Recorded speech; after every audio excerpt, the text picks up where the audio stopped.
रहीम। ये BWCS का बच्चों है लेक्चर नंबर 5 और हम लोगों ने कल कहाँ तक पढ़ लिया था? फिशबोन डायग्राम पढ़ लिया, उससे आगे नहीं किया हम लोगों ने अभी कोई माइंड मैप्स, एफिनिटी डायग्राम्स हाँ कर लिए हैं यार, क्यों डरा क्यों रहे हो? हाँ सॉरी, फिशबोन तो लास्ट है। थैंक यू यार, थैंक यू, सॉरी। आपकी बात सही है, आपकी बात सही है भाई। असल में फिशबोन पता है क्यों इस तरह आता है मेरे दिल में, क्योंकि मैं आमतौर पे जो पहला वाला सेक्शन है उसको पढ़ाते हुए भी फिशबोन की एग्जांपल दे चुका होता हूँ। चलो जी आगे चलें जी, बिस्मिल्लाहिर्रहमानिर्रहीम। हम आते हैं ड्राफ्टिंग एंड राइटिंग में। जी बेटे, वर्किंग एनवायरनमेंट का ये है कि अगर आप एक ही ऑफिस में काम करते हो या एक ही डिपार्टमेंट में काम करते हो, ठीक है, तो उसके अंदर की जो बातें और उसके अंदर के जो रेफरेंसेज हैं वो देना आसान हो जाता है। लेकिन अगर आप वही रेफरेंस दूसरे डिपार्टमेंट के या दूसरी कंपनी का किसी बंदे को देते हो जिसका वर्क एनवायरनमेंट आपसे मिलता जुलता नहीं है, तो उसके लिए वो टेक्निकल जार्गन बन जाता है। वो उस रेफरेंस को भी नहीं समझ पाएगा, वो उस बात को भी नहीं समझ पाएगा। इसलिए बेहतर यह है कि उसको खुल के बात क्लियर लफ्ज़ों के अंदर बताओ, इशारतन कनातन ना समझाओ, ठीक है। चलिए जी, बिस्मिल्लाहिर्रहमानिर्रहीम। ड्राफ्टिंग और राइटिंग यहाँ पे ही है। अब पिछला हो गया, पिछला हो गया। अच्छा जी, वो कहते हैं कॉम्पोजिशन और drafting a right message can begin after और while planning the content and identifying relevant information.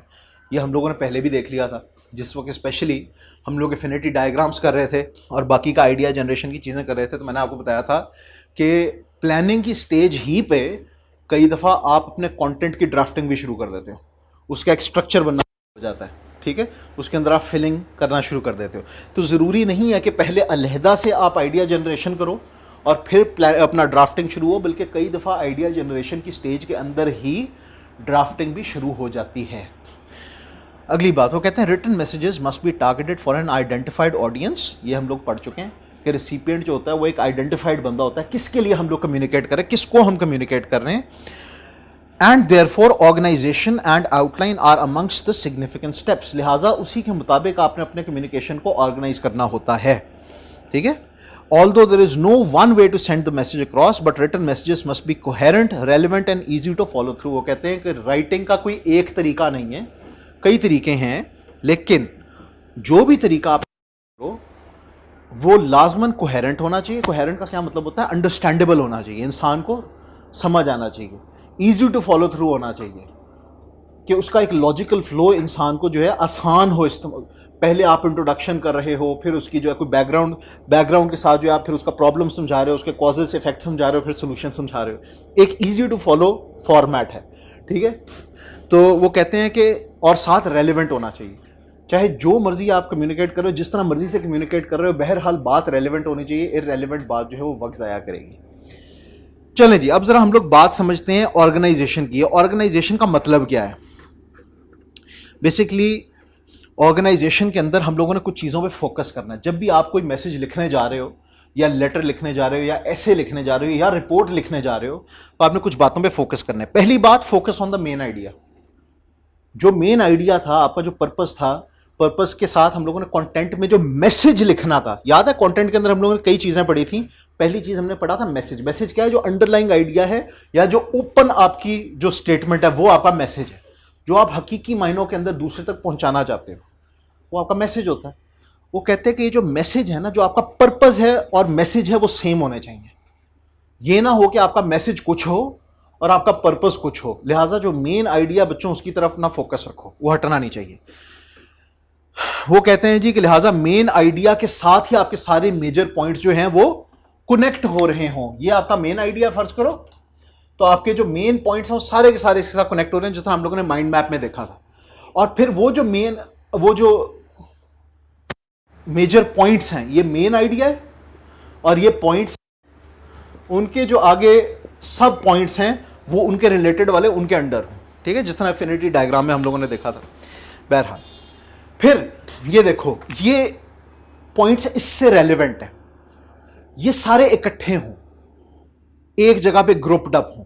Drafting उसकी वजह से बहुत आसान हो जाती है, ठीक है। अगर आप लोग एक ही टॉपिक से रिलेटेड चीज़ों को बिखेर बिखेर के लिखोगे, कभी किसी टाइम पे, कभी किसी पैराग्राफ में, कभी किसी पैराग्राफ में, तो उसको समझना भी मुश्किल हो जाएगा, लिखना भी मुश्किल हो जाएगा, समझना भी मुश्किल हो जाएगा। और इसका आसान तरीन तरीका बच्चों आइडिया जनरेशन की स्टेज के ऊपर एफिनिटी डायग्राम्स इस्तेमाल करना होता है। माइंड मैप्स भी और एफिनिटी डायग्राम्स भी, दोनों आपके जो पॉइंट्स होते हैं ना उनको ग्रुप टुगेदर कर देते हैं, जो भी रेलेवेंट पॉइंट्स होते हैं। माइंड मैप पे आप लोगों को याद होगा हम लोगों ने वो इवेंट की स्पीच की बात की थी। ये इवेंट है, उसमें स्पीच भी होगी, उसमें डिनर भी होगा।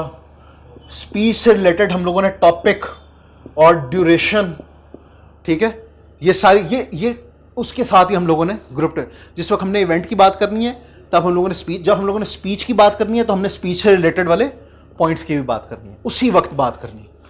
पहली बात हम लोगों ने क्या कर लिया ड्राफ्टिंग में, फोकस करो मेन आइडिया की तरफ। दूसरी बात, जो भी रेलेवेंट पॉइंट्स हैं उनको इकट्ठा उसकी बात करो, उनको बिखेर के बात नहीं करनी। चलो जी तीसरे पॉइंट पे आओ, ये जल्दी जल्दी खत्म होगा, इसकी फिक्र नहीं करनी। तीसरी बात है अप्रोच। ये मैंने आप लोगों को बड़ी डिटेल्ड तरीके से पहले बता दिया। अप्रोच डायरेक्ट या इनडायरेक्ट क्या है ये मैंने आप लोगों को बताया हुआ है, ठीक है। इसकी मैं आप लोगों को जो मजीद डिटेल है वो लेटर के सब्जेक्ट के अंदर बताऊंगा। जो लेटर का जिस वक्त हम लोग चैप्टर पढ़ेंगे, चैप्टर नंबर 2, उसके अंदर मैं आपको इसको मजीद डिटेल्ड तरीके से समझाऊंगा कि असल में जिस वक्त आप लोगों ने डायरेक्टली लिखना है या इनडायरेक्टली लिखना है तो किस किस तरह से फॉलो करना है, ठीक। चलें जी, लेकिन मैंने आपको यह बता दिया था कि किन हालतों में कौन सी अप्रोच इस्तेमाल करनी है। डायरेक्ट अप्रोच का क्या मतलब होता है, बात को सीधा सीधा कर देना। इनडायरेक्ट का मतलब है पहले आप कोई तमहीद बांधते हो, फिर आप बात करते हो, दूसरे को प्रिपेयर करते हो। तो मैंने आपको कहा था 4 तरह की मेन सिचुएशंस आती हैं। आपकी बुक में इन्होंने 3 तरह की लिखी है, मैं उसको 4 तरह की करता हूँ अलहदा से। रूटीन सिचुएशन है या कोई गुड न्यूज़ है तो बात को ज़्यादा लटकाने की ज़रूरत नहीं, सीधी सीधी बात करो। खुदा ना खास्ता कोई बैड न्यूज़ है या सेंसिटिव मैटर है या फिर कोई ऐसा मौका है जहाँ पे आपने दूसरे को मनवाना है, किसी चीज़ पे परसुएड करना है, तो यहाँ पे इनडायरेक्ट अप्रोच इस्तेमाल करो। ये बच्चों तीसरी चीज़ होगी अप्रोच। फोकस करो मेन आइडिया पे, ये बार बार रिपीट करो, फोकस करो मेन आइडिया पे, रेलेवेंट पॉइंट्स इकट्ठे ग्रुप अप करो, अप्रोच सही वाली चुनो। अगली चीज, use of tables and charts. मैंने आपको पहले भी बताया था कि टेबल्स और चार्ट्स हम लोगों ने सिर्फ तब इस्तेमाल करने हैं जब वो दूसरे के लिए बात को आसान कर दें। शोखी मारने के लिए हम लोगों ने कभी कुछ नहीं करना, ठीक है जी। तो आप देखें कि क्या मेरे टेबल्स या चार्ट्स इस्तेमाल होने से अगले को फायदा होगा, अगर होगा तो प्लीज उसको इस्तेमाल करें, ठीक है। फिर सिर्फ टेक्स्ट के ऊपर ना रहें, क्योंकि टेक्स्ट कैन बी कंफ्यूजिंग। जहां पर ज्यादा फैक्ट्स एंड फिगर्स लिखने हैं वहां पर भी टेबल्स वगैरह का फायदा होता है, पाई चार्ट्स वगैरह का फायदा होता है। कोई थोड़ी बहुत बात करनी है तो भाई सीधा सीधा बता दो, वहां पे एक टेबल बनाना सिर्फ एक जहमत है। अगली बात, फॉर्मल या इनफॉर्मल फॉर्मेट। ये फॉर्मल या इनफॉर्मल फॉर्मेट क्या होता है, कुछ बातें जो आप सीधा सीधा टेक्स्ट मैसेज कर सकते हो मोबाइल से। ये मीडियम की जिस वक्त हम लोग बात करते हैं, मीडियम की जरा गौर से सुनना। मैंने आपको कहा था मीडियम में 2 चीजें आती हैं, मीडियम भी और चैनल भी। किस शक्ल में हम बात कर रहे हैं और किस रास्ते से हम लोग बात कर रहे हैं। आप देखो मौका क्या है, मौका क्या है, पर्पस क्या है, रिसिपिएंट क्या है। अगर पर्पस अगर आपका है कोई नॉर्मल रूटीन बात उसको कह देना और अर्जेंटली पहुंचाना वो बात, तो भाई टेक्स्ट मैसेज कर दो, कॉल कर दो। लेकिन बात कोई ज्यादा इंपॉर्टेंट है, बड़ी कोई फॉर्मल सिचुएशन है, उसको हम हायर कर रहे हैं, फायर कर रहे हैं, तो यहां पे आप उसको टेक्स्ट मैसेज के थ्रू नहीं कह सकते यू आर फायर्ड, नहीं, दैट इज नॉट राइट। आपने उसको एक टर्मिनेशन लेटर देना है। शक्ल इसकी, फॉर्मेट जो है इसका फॉर्मल होना चाहिए। क्या होना चाहिए, फॉर्मल। वहां पे आप लोग जिस तरह नॉर्मल मेमोज लिख रहे होते हो कि यार हाय ज़ुहैब यू आर फायर्ड, इस तरह नहीं कहना, ठीक है। यहाँ पे प्रॉपर लेटर आएगा, ये मेमो का स्टाइल नहीं आएगा। वहाँ पे आप इनडायरेक्ट अप्रोच इस्तेमाल करोगे, फिर उसको प्रॉपर लेटर हेड के साथ और उसके एड्रेस वगैरह के साथ और नीचे कॉम्प्लीमेंट्री क्लोज के साथ ये सैल्यूटेशन वगैरह प्रॉपर आएगी, सारा कुछ आएगा उसके अंदर, ठीक है। चलें जी अगली चीज़। अब ज़रा मुझे बताओ कि फॉर्मल और इनफॉर्मल जब हम लोग कहते हैं इसमें कुछ फ़र्क आते हैं, कुछ फ़र्क आते हैं। एक तो फ़र्क होता है आपकी टोन का, किस चीज़ का, हाँ टोन का फ़र्क होता है। एक फ़र्क होता है बच्चों आप लोगों की वोकैबुलरी का। वोकैबुलरी के अंदर कई तरह की चीज़ें, एक चीज़ है कॉन्ट्रैक्शंस। कॉन्ट्रैक्शंस क्या होती हैं, एक ये चीज़ है डू नॉट, डू नॉट, आपने उसको लिख दिया डोंट, डोंट। यहां तक तो हम लोगों की इतनी खास कंफ्यूजन नहीं है, हमें पता है डोंट का मतलब डू नॉट ही है। लेकिन बच्चों contractions can be a big problem, specially जब हम लोग लीगल मैटर्स की बात कर रहे होते हैं। लिहाजा जब भी आपने बिजनेस राइटिंग करनी है उसमें आपने कॉन्ट्रैक्शंस का इस्तेमाल नहीं करना, स्पेशली जहां पे हम फॉर्मल बात कर रहे हैं। कोई मेमोज की बात हो रही है, आपस में टेक्स्ट मैसेजेस हो रहे हैं, वहां पे तो हम लोग ये जो टू होता है, सॉरी यार ये इसको फेंक दें, जो टू होता है ना TO2, इसको हम कभी बार ये भी लिख देते हैं, नंबर वाला टू। लेकिन ये है इनफॉर्मल सिचुएशन। फॉर्मल सिचुएशन में कभी हरकत नहीं करनी, ना कॉन्ट्रैक्शंस ना इस तरह की सब्स्टिट्यूशंस।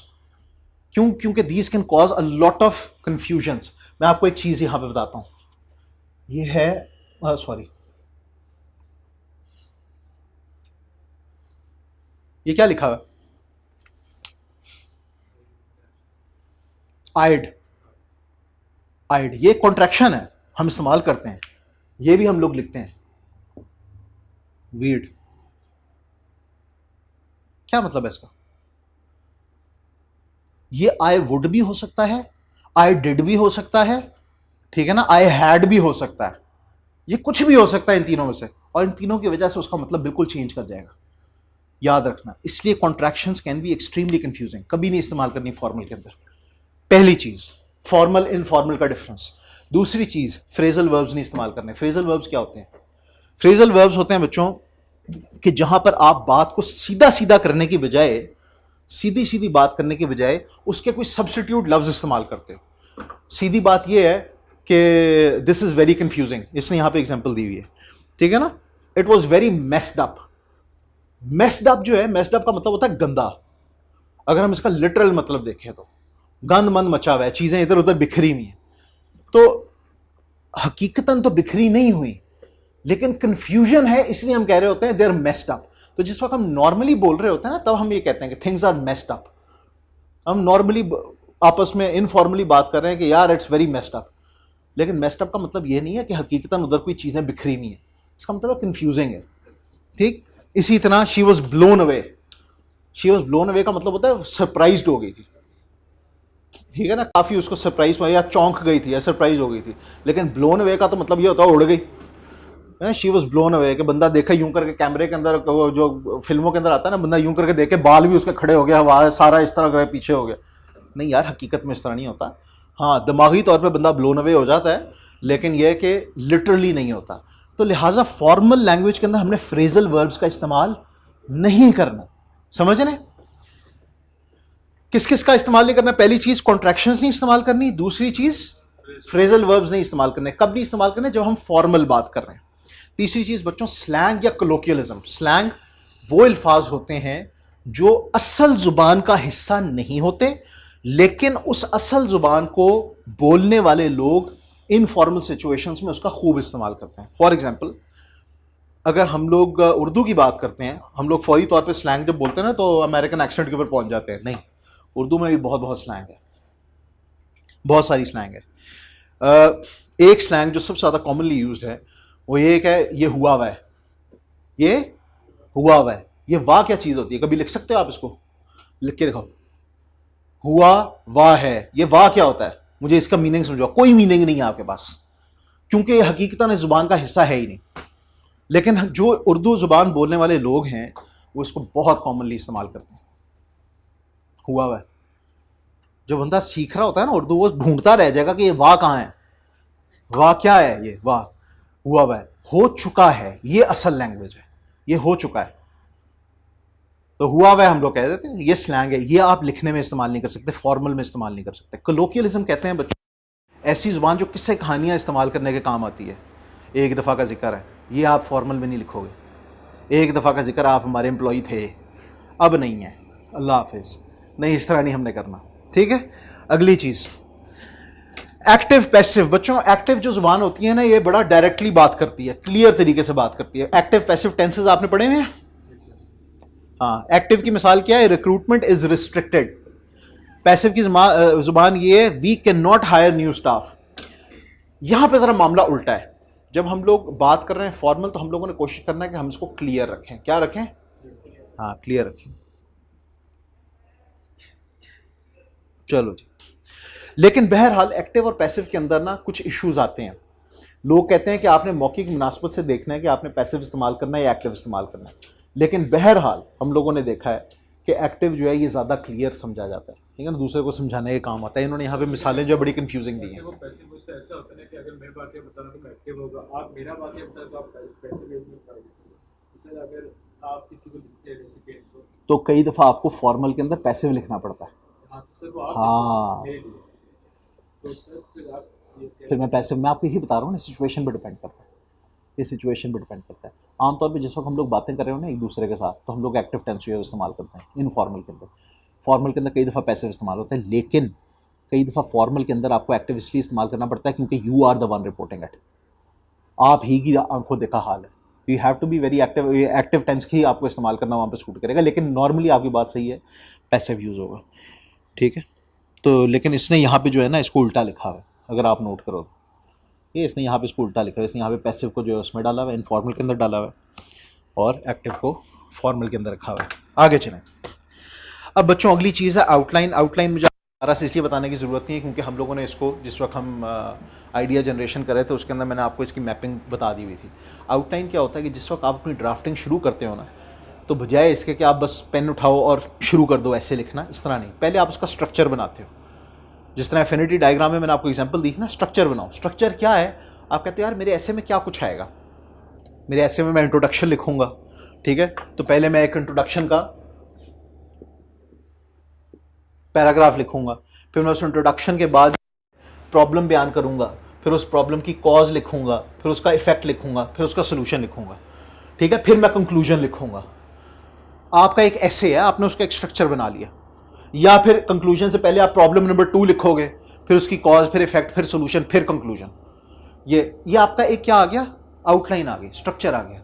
अब आप जब लिखना शुरू करोगे उसको, तो आप जो आपने आइडिया जनरेशन के अंदर अपनी सारी चीज़ें लिखी हुई थी ना, उधर से उठा उठा के उसको रेलिवेंट वाले स्ट्रक्चर के अंदर डालना शुरू कर दोगे, फिर उसके आप सेंटेंसेस कंप्लीट करना शुरू कर दोगे, ठीक है। तो यहाँ पे आपकी कंफ्यूजन दूर हो जाएगी, आपको ये नहीं सोचना पड़ेगा कि मैंने पहले क्या लिखना है बाद में क्या लिखना है। वंस यू स्टार्ट राइटिंग, क्योंकि आपने पहले उसका ढांचा तैयार कर दिया, पहले फ्रेम तैयार कर दिया, अब आपने सिर्फ उसके अंदर ईंटें लगानी है। पहले आपने पूरा उसका नक्शा और फ्रेम जो है वो तैयार कर दिया कि यार ये यहाँ पे ये जाएगा, यहाँ पे ये जाएगा, यहाँ पे ये जाएगा। अब आपके सामने जो चीज़ आती जाएगी अपनी उस प्लानिंग के अंदर से, प्लानिंग वाली स्टेज के अंदर से, आप उस ईंट को उठाओगे, उस लकड़ी को उठाओगे, जहां पे उसको लगाना है वहां पे लगा दोगे। समझ रहे हो? ये इलेक्ट्रॉनिक राइटिंग में सबसे ज़्यादा आसान काम है।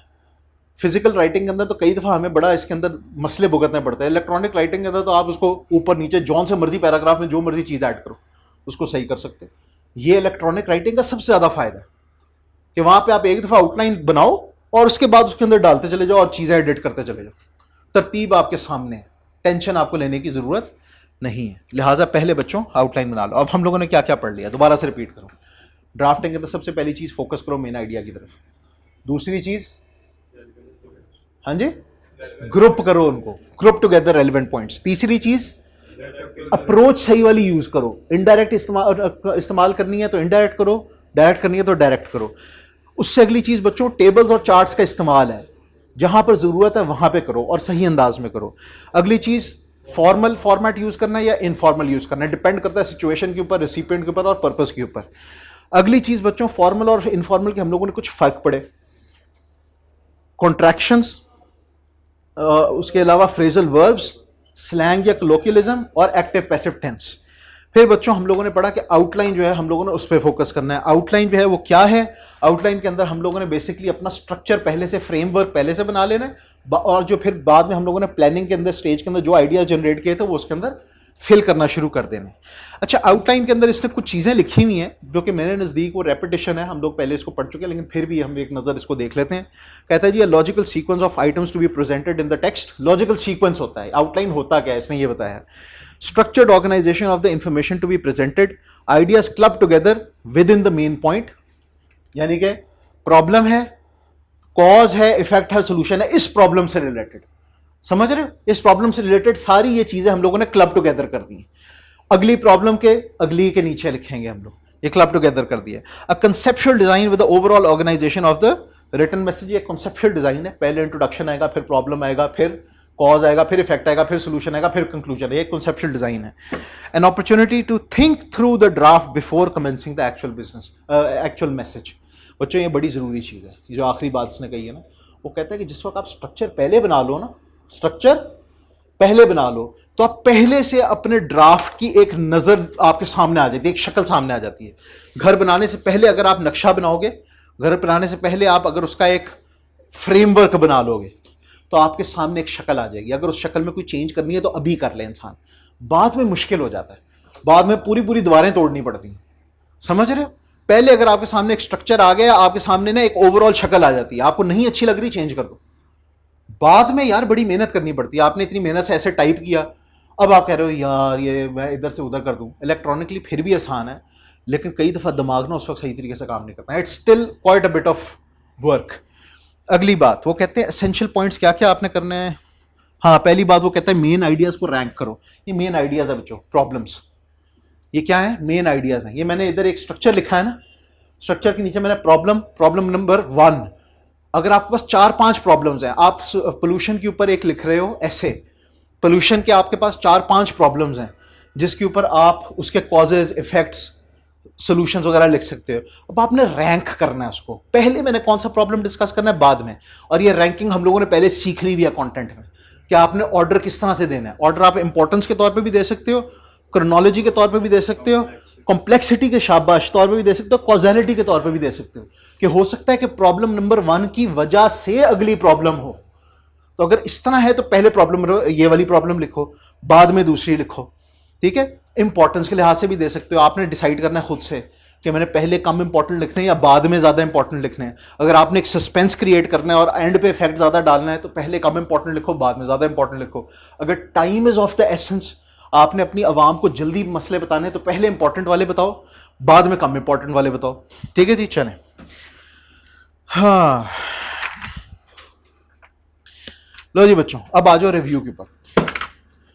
राइट स्टेज होगी आपकी ख़त्म, अब हम इसकी करेंगे प्रैक्टिस। याद रखो मैं इसको स्पीड से क्यों करवा रहा हूँ, इसको मैं आपको 10 दफ़ा ही पढ़ा दूंगा, पढ़ाने से सिर्फ फ़ायदा नहीं होगा। इसकी पढ़ाई का आपका टेस्ट नहीं होना, रिमेंबर दैट। इसको पढ़ने का टेस्ट नहीं होना, इसको करने का टेस्ट होना है, इसलिए इसको करवाना ज़रूरी है, समझ रहे। रिव्यू के ऊपर आ जाए बच्चों। आप लोगों ने अपनी चीज़ लिख ली, जो भी मैसेज लिखना था आपने आउटलाइन बनाई, आइडिया जनरेशन के जो आइडियाज़ लिखे हुए तो इसके अंदर डाले, सेंटेंसेस पूरे किए, एक शक्ल आपके सामने आ गई, मैसेज आपका बन गया। लेकिन यहाँ पे कहानी ख़त्म नहीं हुई, अभी मैसेज का बना है ड्राफ्ट। क्या बना है? हाँ, इसमें गलतियाँ होंगी, इसमें मसले मसाइल हो सकते हैं। This is the first thing ना, फर्स्ट ड्राफ्ट बना है, इसको रिव्यू करना ज़रूरी है। Review is extremely important. Important इसलिए है क्योंकि गलतियाँ, हम इंसान हैं, गलतियाँ लाजमन होती हैं, ठीक है। तो इसके कई मकासद हैं। मकासद क्या हैं? सबसे पहला मकसद ये है कि एरर्स निकल जाएँ। गलतियाँ कई तरह की हो सकती हैं, स्पेलिंग मिस्टेक्स हो सकती हैं, ग्रामेटिकल मिस्टेक्स हो सकती हैं, सीधा सीधा पर्पज़ ही हम लोग भूल गए, ये भी हो सकता है, पर्पज से ही हट गए, ये भी हो सकता है। दूसरी चीज, रिड्यूस रिडंडेंसीज। Reduce redundancy. ये रिडंडेंसी क्या होता है बच्चों? क्या होता है रिडंडेंसी? कौन बताएगा? नहीं, रिडंडेंसी का मतलब होता है बच्चों ऐसी चीज जिसकी जरूरत ना रह गई हो। Technology has deemed a number of physical jobs redundant. इस सेंटेंस का मतलब यह है कि टेक्नोलॉजी की वजह से कई तरह की फिजिकल मैनुअल लेबर वाली जॉब जो हैं वो अब रिडंडेंट हो चुकी हैं, उनकी अब जरूरत नहीं रही। रोबोट्स काम करते हैं उसकी जगह पे। पहले गाड़ियों की फैक्ट्री के अंदर बंदे पेंट करते होते थे गाड़ियां, मशीनें पकड़ पकड़ के, ठीक है ना, बंदे गाड़ियां पे। अब नहीं, अब वो पूरी वो पेंट बूथ के अंदर जाती है, कंप्यूटराइज कैड सिस्टम के थ्रू पूरे robots up down left right हर तरह से मूव कर रहे होते हैं और वो उसको पेंट करते हैं। बंदा वहां पे दाखिल भी नहीं होता उस रूम के अंदर। एयर टाइट रूम होता है, डस्ट फ्री रूम होता है, पूरी तरह से उसके अंदर से क्लियर हुई होती है हवा, ताकि पेंट की क्वालिटी के अंदर जरा सा भी कोई मसला ना है। रोबोट्स हैंडल करते हैं। तो रिडंडेंट हो गए हैं। पहले जो पेंट वाले होते थे उनकी बड़े काम आते थे, अब वो जॉब्स की जरूरत नहीं रही। मैसेज जब आप लिखते हो तो आप ड्राफ्ट करते हुए ना, फर्ज करो 2-3 पॉइंट से लिख रहे हो, जब आप रिव्यू करते हो ना तो आपको पता चलता है कि यार मैंने एक ऐसा पॉइंट लिखा हुआ है कि जिसके बाद मुझे ये बाकी के एक आध पॉइंट लिखने की जरूरत नहीं थी, इसी ने कवर कर दिया सारा कुछ। तो फिर आप वो जो फालतू में चीजें रह गई हैं ना उनको निकाल दो। ये फालतू की चीजें क्या है? हाँ, शाबाश। अगली चीज, इंप्रूव और अपडेट इंफॉर्मेशन और कंटेंट। रिव्यू करते हुए आपको पता चला कि कहानी बदल चुकी हुई है। जिस वक्त आप ये मैसेज या रिपोर्ट लिख रहे थे, लंबी चीज होती है रिपोर्ट, कभी कभार it can take many days to write, ठीक है। कभी कभार रिपोर्ट को लिखने में भी कुछ दिन गुजर जाते हैं और उतने टाइम के अंदर हालात भी बदल जाते हैं, हालात ही बदल जाते हैं। आपने रिपोर्ट लिखनी थी, फर्ज करो कि ये जो आजकल के पॉलिटिकल हालात हैं इसके बारे में, घंटे घंटे के अंदर हालात बदल रहे होते हैं। जो भी ये जलसे जुलसे और सारा कुछ हो रहा है, हर घंटे के ऊपर, वो पता नहीं शेख रशीद ने एक स्टेटमेंट दी है, हर घंटे की सियासत चल रही है, उसकी बात बड़ी सही थी। हर घंटे के बाद चीज़ चेंज हो रही है, इसलिए न्यूज़ अपडेट्स आ रही होती हैं, रिपोर्ट्स चेंज हो रही होती हैं। आप रिपोर्ट तैयार कर रहे थे कि मैंने यार अपनी यूट्यूब की वीडियो बनानी है और उसको अपलोड करना है, उतनी देर में हालात चेंज हो गए, अब आप उसको चेंज करो, वरना आपकी यूट्यूब की वीडियो के ऊपर लोग कहेंगे कि यार तू हमें पुरानी इन्फॉर्मेशन दे रहा है, या आपका सीनियर आपको कहेगा कि यार हालात तो चेंज हो गए हैं, फैसला गलत हो सकता है। लिहाजा अगर आपने रिव्यू वाली स्टेज पे मामला चेंज होके उसको अपडेट करो। अगली बात, कीप क्लैरिटी एंड स्ट्रक्चर। जिस वक्त आप अपनी रिपोर्ट को देखते हो तो उसको देख के आपको अंदाज़ा हो जाता है, पढ़ के अंदाज़ा हो जाता है कि जो मैं मतलब एक्सप्लेन करना चाह रहा था क्या वो समझ आ रहा है कि नहीं। अगर आपको खुद ही पढ़ के नहीं समझ आ रहा तो अगले को क्या समझ आना है, ठीक है। लिहाजा उसके आप देखो कि मैंने अल्फाज का चुनाव सही किया है, उससे बात आराम से दूसरे को समझ आ रही है। अगर मुझे खुद नहीं समझ आ रही तो उस बेचारे को कहाँ से समझ आएगी। और आखिरी चीज़ बच्चों, अवॉइड मिसकम्युनिकेशन। अवॉइड मिसकम्युनिकेशन, कोई गलत बात तो नहीं मैंने कह दी, फैक्चुअली गलत हो, यानी कि मैंने गलती से कोई उसमें गलत इंफॉर्मेशन डाल दी हो, ऐसा ना हो। या फिर मैंने इस अंदाज में वो बात की हो कि दूसरे को उससे कुछ और समझ आए। एक बड़ा अजीब वाक़या है, बहुत अजीब, और सहाबा कराम के अंदर का वाक़या है, ठीक है ना। बड़े एहतियात से बात करनी चाहिए, सहाबा कराम हिस्ट्री का वाक़या है।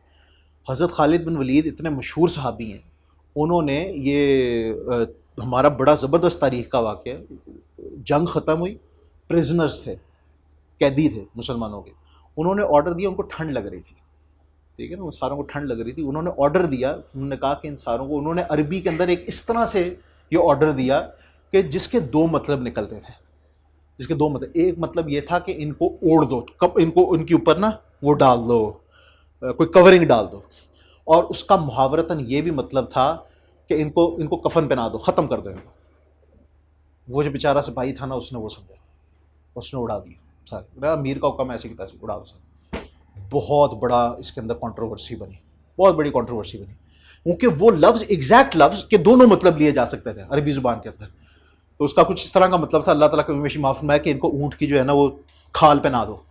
मतलब ये भी हो सकता था कि इनको कवर कर दो, सर्दी से बचाओ, और उनका यही मतलब था कहने का, लेकिन उसका मतलब उलट लिया गया, ठीक है। ये बड़ी कंट्रोवर्सी बनी, और ये ऐसे जलीलुल कदर जो सहाबी हैं, उनके ये मिसकम्युनिकेशन इतनी घिनौनी चीज़ है कि उससे बड़े बड़े नुकसान हो जाते हैं, ठीक है। बहुत बहुत मसले मसाइल हो जाते हैं, आपस में हमारे फिरके बन जाते हैं लोगों के, लड़ाइयाँ हो जाती हैं, बड़े बड़े मसले। मिसकम्युनिकेशन, अंदाज बड़ा क्लियर होना चाहिए, बहुत क्लियर अंदाज होना चाहिए।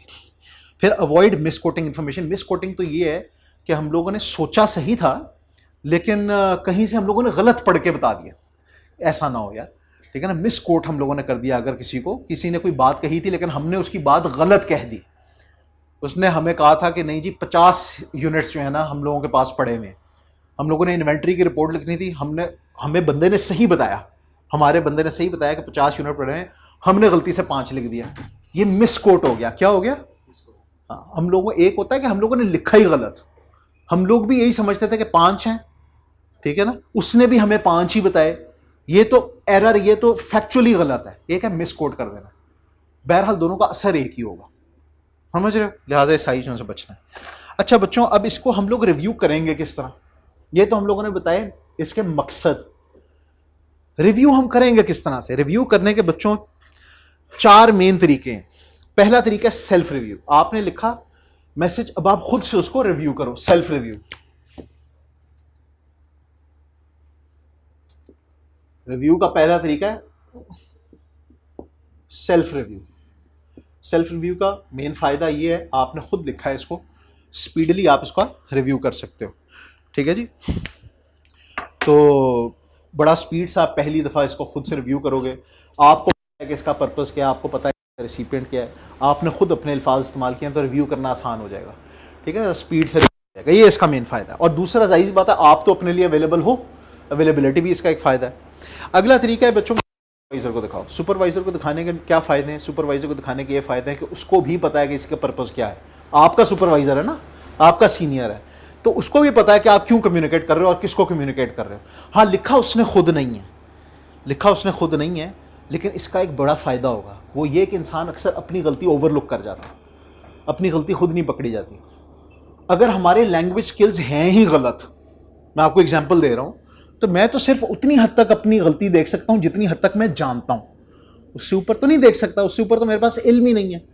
और दूसरा, कई दफ़ा इंसान अपनी गलती वैसे भी ओवरलुक कर जाता है, अपना आप जो है ना हर किसी को पसंद ही होता है, मैं तो बहुत अच्छा हूँ भाई, ठीक है। तो कई दफ़ा उस घमंड के अंदर या उस खुशफहमी के अंदर भी हम लोग अपनी गलतियाँ भूल जाते हैं। तो सुपरवाइज़र को ऐसा कोई घमंड या खुशफहमी नहीं होगी, ठीक है, वो गलती निकालने की नीयत से हमारी चीज़ें देखेगा। तो सुपरवाइज़र जो है उसको भी दिखा सकते हैं अपने सीनियर को, किसी भी सीनियर को।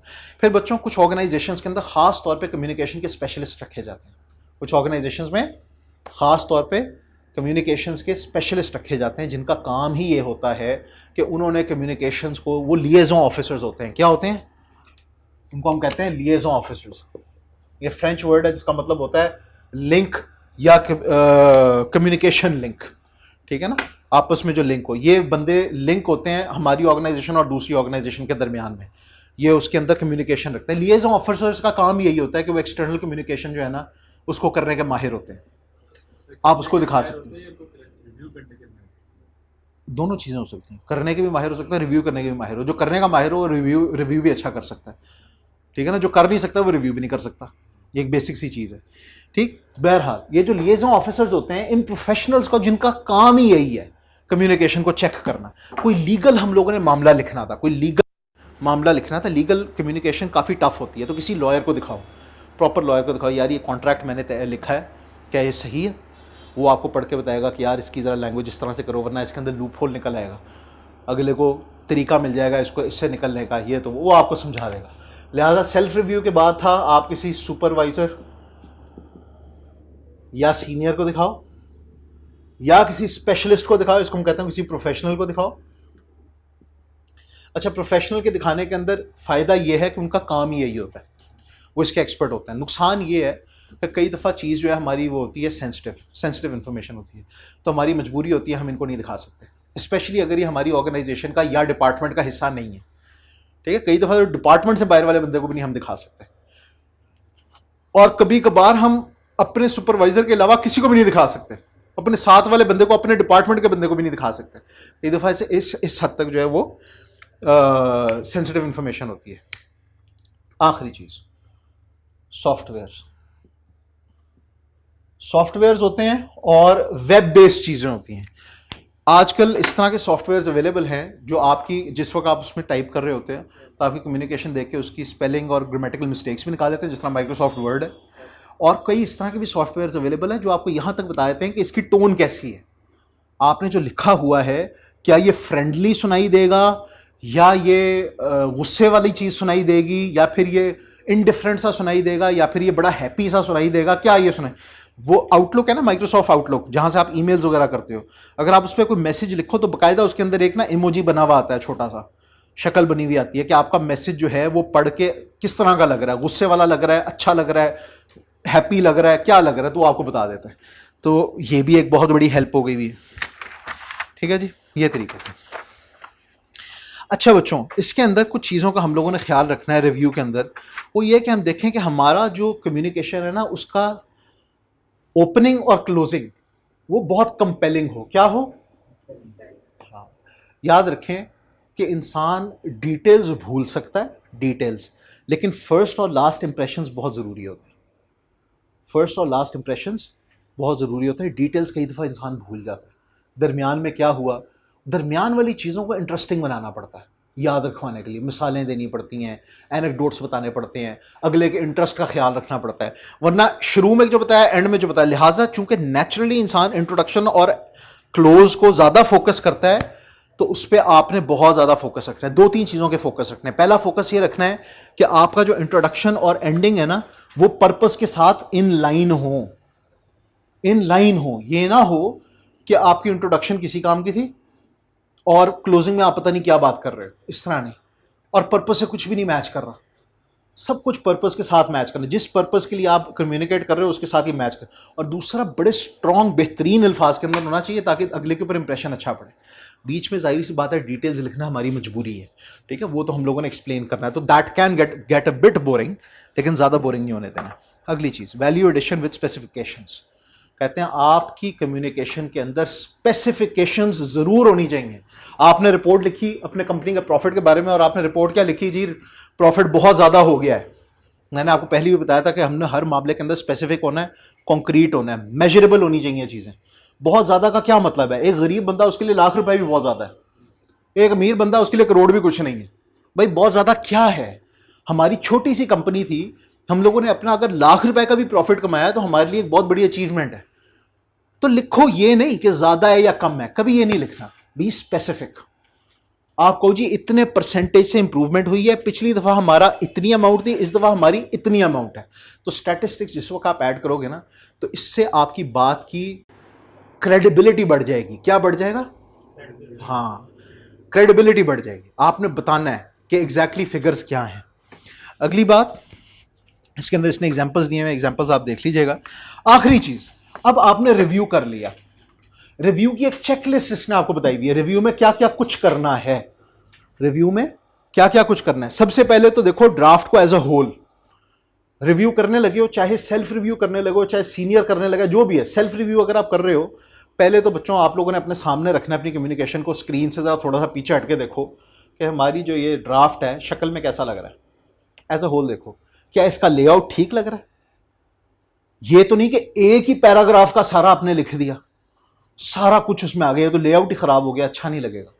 सेंटेंसेस बहुत बहुत अजीबोगरीब है। बहरहाल वेल प्रेजेंटेड है कि नहीं है, हेडिंग्स ठीक आ रही हैं, हेडिंग्स अच्छे तरीके से आ रही हैं, पैराग्राफ्स अच्छे तरीके से बने हुए हैं, ये देखो। दूसरी चीज, अब देखो title, introduction and conclusion. Title क्या होता है? सब्जेक्ट होता है। सब्जेक्ट आमतौर पे आपको उसका पर्पस डिफाइन कर रहा होता है ना, ये मैंने अभी आप लोगों को बताया कि पर्पस, इंट्रोडक्शन और कंक्लूजन जो है होने चाहिए, कंसिस्टेंट होने चाहिए, एक लाइन पे होना चाहिए। ये देखो जरा पढ़ के फौरन कि यार जो पर्पस था वही इंट्रोड्यूस हुआ और उसी के ऊपर कंक्लूजन दिया, ठीक है। पहली चीज कंसिस्टेंस। दूसरी चीज, do they emphasise the correct points. क्या ये आपका टाइटल, क्या आपका जो इंट्रोडक्शन है और क्या आपका जो कंक्लूजन है, ये जो जरूरी वाले पॉइंट्स हैं उसके ऊपर एम्फसाइज करते हैं कि नहीं, उसका एम्फोसिस उसके ऊपर है कि नहीं। तो ये आप पूछो अगले बंदे से, अगर आपने खुद नहीं लिखा उसको तो दूसरे बंदे से पूछो कि यार इसको कम्युनिकेशन करने का पर्पस क्या था। वो कहता है कि जी हम लोगों ने बेसिकली कंप्लेंट करनी थी, हमारा ऑर्डर जो है ना वो सही नहीं आया। तो आप देखो कि टाइटल के ऊपर लिखा हुआ है कि जी letter regarding invoice number this and this. आप उसको कोई यार ये सही टाइटल नहीं है, इनवॉइस के रिगार्डिंग कुछ भी हो सकता है लेटर। आप उसके ऊपर लिखो complaint letter regarding invoice number this, ये टाइटल दो ताकि उसमें क्लैरिटी आए, पर्पस जो है शो हो उसका क्लियरली। समझ रहे हैं चीज? एसेंशियल पॉइंट की तरफ जो है फोकस हो। लेकिन आपने कहा था कि अगर वो मतलब कि हमारे रेसिपिएंट है उसे बाहर का है और उसको इतना नहीं पता उस चीज़ के बारे में, तो सर आपने कहा था कि नहीं नहीं नहीं नहीं नहीं नहीं भाई देखो मेरी माँ, किस बारे में नहीं पता? सर उस चीज़ के बारे में, मेन चीज़ के बारे में, तो उसको बताना है, हमने उसको समझाना है। हाँ तो यही तो मैं कह रहा हूँ। सर हम इम्पोर्टेंट जो है उसको आखिरी में बताएंगे, उसको ऐसा ऐसा सिखाएंगे। नहीं नहीं नहीं नहीं, मैं कह रहा हूँ तीनों चीज़ों में होना चाहिए एसेंशियल पॉइंट्स। टाइटल में भी फोकस हो, इंट्रोडक्शन में भी हो और एंड में भी हो। कंप्लेंट लेटर लिख रहे हो ना आप किसी को, आपने कंपनी को ऑर्डर दिया था और उन्होंने आपको ऑर्डर ठीक नहीं भेजा, आपने कंप्लेंट लेटर लिखा। अब आप कहते हो कि ज़रा मैं देखता हूँ कि मैंने कंप्लेंट लेटर अच्छा लिखा है कि नहीं। तो कंप्लेंट लेटर का टाइटल आप पढ़ते हो points regarding invoice number this. ठीक है, आपने बेसिकली ऑर्डर दिया था, उन्होंने आपको इनवॉइस भेजी थी, तो आपने लिखा पॉइंट्स रिगार्डिंग ऑर्डर नंबर या इनवॉइस नंबर दिस। इससे क्या लग रहा है? कोई भी पॉइंट्स आप डिस्कस करना चाह रहे हो, लेकिन असल मसला क्या था? कोई कंप्लेंट थी आपको, ठीक है, तो वो तो एम्फोसाइज नहीं हुआ इसके ऊपर। इनवॉइस नंबर के पॉइंट्स एम्फोसाइज हो गए, कंप्लेंट की चीज़ एम्फोसाइज नहीं हुई। कंप्लेन है आपको, कोई ना कोई मसला है, आप उसको एम्फोसाइज करो। इंट्रोडक्शन के अंदर भी आप ये कहो कि जी हम लोगों ने ऑर्डर किया था, उसके अंदर हमें ये हमें बेसिकली उसके अंदर मसले आए हैं कुछ, ये एम्फोसाइज करो। डिटेल्स बाद में दो, इंट्रोडक्शन में एम्फोसाइज करो कि जी हम लोगों ने आपसे इस डेट के ऊपर इस वाले ऑर्डर नंबर के तहत ये वाला जो है ऑर्डर किया था, जिसके बदले में आपने हमें ये इनवॉइस दी थी, इसमें हमें कुछ मसले आ रहे हैं। इंट्रोडक्शन में भी एम्फोसाइज हुआ, कंक्लूजन में भी आप एम्फोसाइज करो कि जी वी वुड बी ग्रेटफुल कि अगर आप हमारी इस कंप्लेंट को जल्द अज जल्द प्रोसेस कर दें। तो ये आपने अब एम्फोसिस रखा है अपने उस मसले के ऊपर, कंप्लेन के ऊपर। ये नहीं कि जनरल कोई हालचाल और जनरल वाली चीज़ों के ऊपर, यहां पे नहीं आपने रखा, फोकस आपने अपना असल मुद्दे के ऊपर रखा। ये चीज़ है। वो अब वो बाहर वाला बंदा हो या जो मर्जी बंदा हो, अगर आपने एम्फोसिस हटाया तो उसको बात नहीं समझ आएगी। समझ रहे हो? एम्फोसिस है ही तो बात समझ आनी है उसको। कॉम्प्लेक्सिटी भी तो हमने यही पढ़ा। कॉम्प्लेक्सिटी में क्या पड़ा है कि उसको पहले सही मसला नहीं बताना? तो ये तो रेलिवेंट बंदे को ही तो आप लिख रहे हो, ये रेलिवेंट बंदे को ही तो लिख रहे हो। जिसने ऑर्डर गलत भेजा है उसको क्या नहीं समझ आना इस चीज़ का, उसको क्या नहीं समझ आना? वो तो मैंने आपको कहा था कॉम्प्लेक्सिटी तब है कि अगर अगला बंदा एक्सपर्ट नहीं है उस चीज़ का, तब आप रिपोर्ट को इस तरह से लिख सकते हो कि पहले बैकग्राउंड समझाओ फिर सारा कुछ समझाओ। लेकिन बैकग्राउंड भी अगर समझाओगे तो असल मुद्दे के ऊपर ही फोकस करोगे ना, उसके बैकग्राउंड को समझाओगे। ठीक है, एम्फोसिस बहरहाल आपका कायम रहना चाहिए अपने टॉपिक के ऊपर, टॉपिक से हटना नहीं चाहिए एम्फोसिस, ये मैं आपको बता रहा हूँ। एम्फोसिस किसी और चीज़ में ना चले जाए, कोई पोलिटिकल बातचीत में ना चला जाए।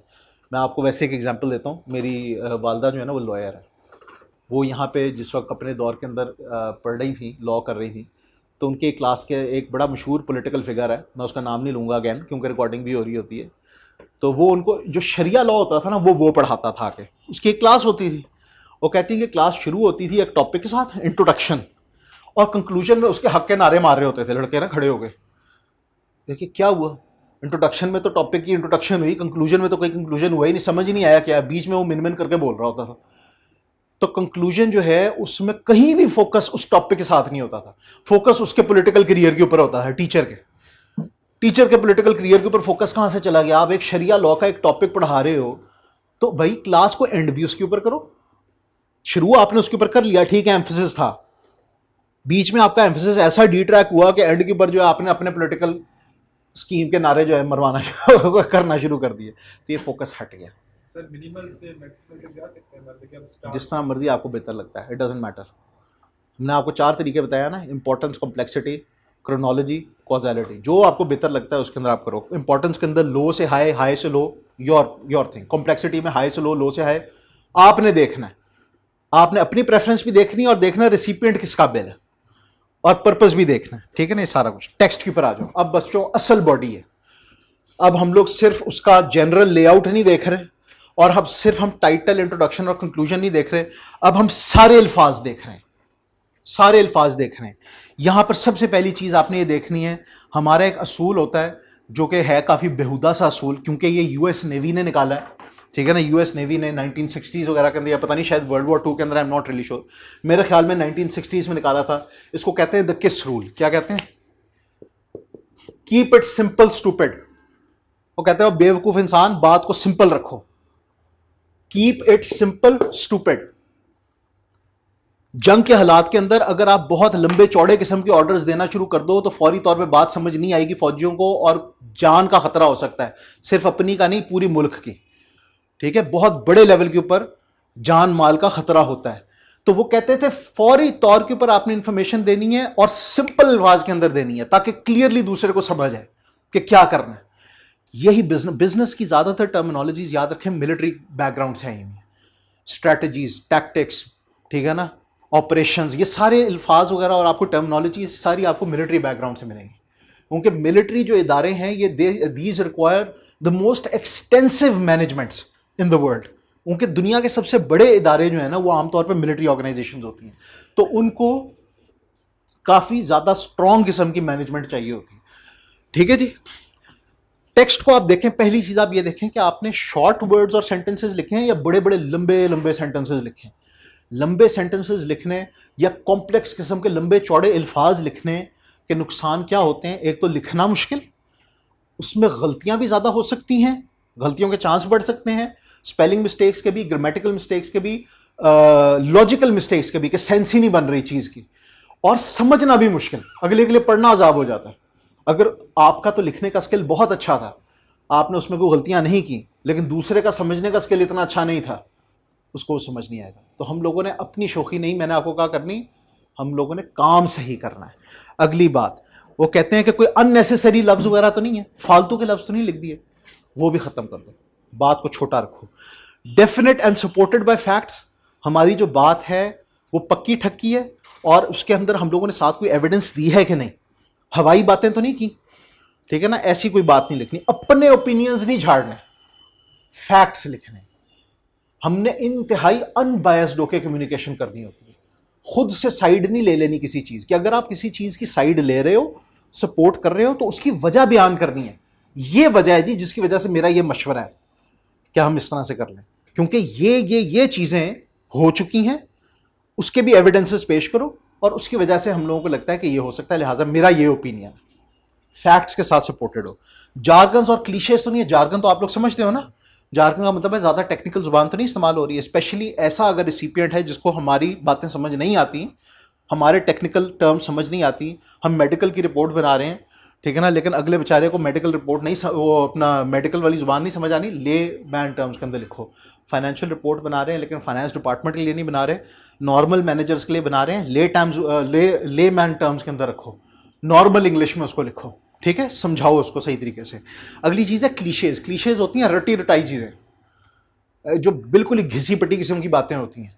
क्या घिसी पिटी बातें होती हैं? आप लोगों ने एक डायलॉग सुना होगा, किसी ने किसी के, वो हीरो साहब ने मदद की, ठीक है ना, किसी की, अगले ने बड़ा उसका शुक्रिया अदा किया, यार तुम्हारा बड़ा एहसान है, वो कहता है ये तो मेरा फ़र्ज़ था। ठीक, ये होता है क्लीशे, घिसी पिटी बात। ये नहीं, ओरिजिनल रहो, अपनी खुद से सोच के बातें लिखो, घिसी पिटी किस्म के डायलॉग नहीं लिखने की ज़रूरत। रिपोर्ट लिख रहे हैं तो हम लोगों ने बेचारे उलामा इकबाल वगैरह के 2-4 शेर जो है वो घसीटे होते हैं, हर दफ़ा वो नहीं लिखने, ऐसा नहीं करना, ठीक है, ओरिजिनल रहे। अगली बात, अप्रोप्रिएट टोन है कि नहीं है। टेक्स्ट को पढ़ते हुए टोन को हम लोगों ने ख़ास तौर पे फोकस करना है। वही बात अगर हम लोग, टोन के अंदर क्या कुछ आता है, टोन के अंदर स्टाइल आता है और वोकेबलरी का भी इस्तेमाल आता है।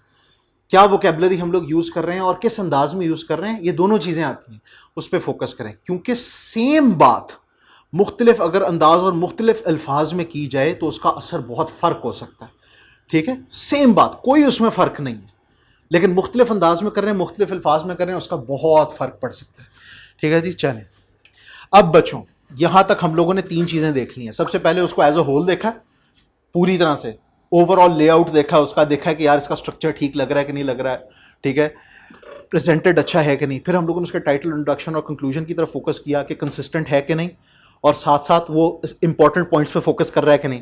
फिर हमने पूरे टेक्स्ट की तरफ देखा और उसमें देखा कि यार हम लोगों ने इसके अंदर सेंटेंसेस और वर्ड्स सिंपल इस्तेमाल किए कि नहीं, छोटे रखें कि नहीं, पैराग्राफ्स जो है सही तरीके से रखें कि नहीं, कोई रेपिटेशंस तो नहीं की, ठीक है, जो हम लोगों ने दावे किए हैं उनको फैक्ट्स के साथ सपोर्ट किया है कि नहीं। फिर उसके अलावा हम लोगों ने टेक्निकल जुबान, जार्गन का ज़्यादा इस्तेमाल तो नहीं किया, क्लीशेज का इस्तेमाल तो नहीं किया, घिसी पिटी बातों का। फिर उसके साथ साथ हम लोगों ने टोन सही इस्तेमाल किया है कि नहीं, ये सारी बातें हम लोगों ने इसके अंदर नोट करनी है। अब बच्चों हम लोग एक आखिरी हरबा इस्तेमाल करेंगे, वो होता है कि हमने इसको पढ़ के देखना है। खुद रिसिपिएंट बन जाओ, खुद क्या बन जाओ, रिसिपिएंट बन जाओ और उसको पढ़ के देखो। आप यकीन जानो कई दफ़ा लिखी हुई चीज़ जो इंतहाई अच्छी लग रही होती है ना, पढ़ के वो बहुत बुरी लगती है, पढ़ के वो बहुत अजीब लगती है।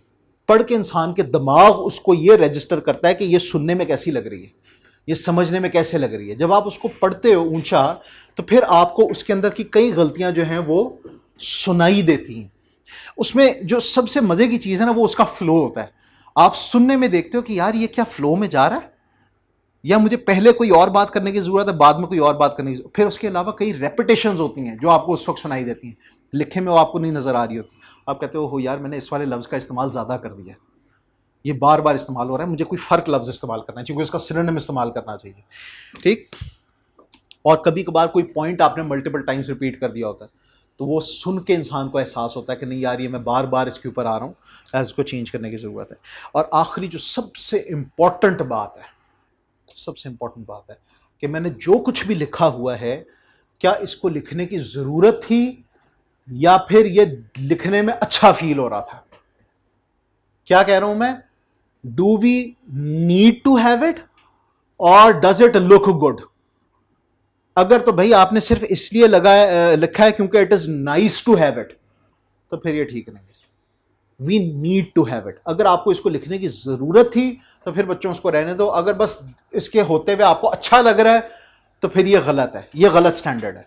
हाँ, अगर ऑटोमेटिकली वो अच्छा भी लग रहा है तो ये बोनस है, उसका कोई ये नहीं कि अब अच्छा लग रहा है तो सर ने कहा था कि अच्छा लगने वाले को नहीं, अच्छा लगने वाले को निकालना नहीं है। ये देखो कि हम इसकी ज़रूरत थी कि नहीं थी।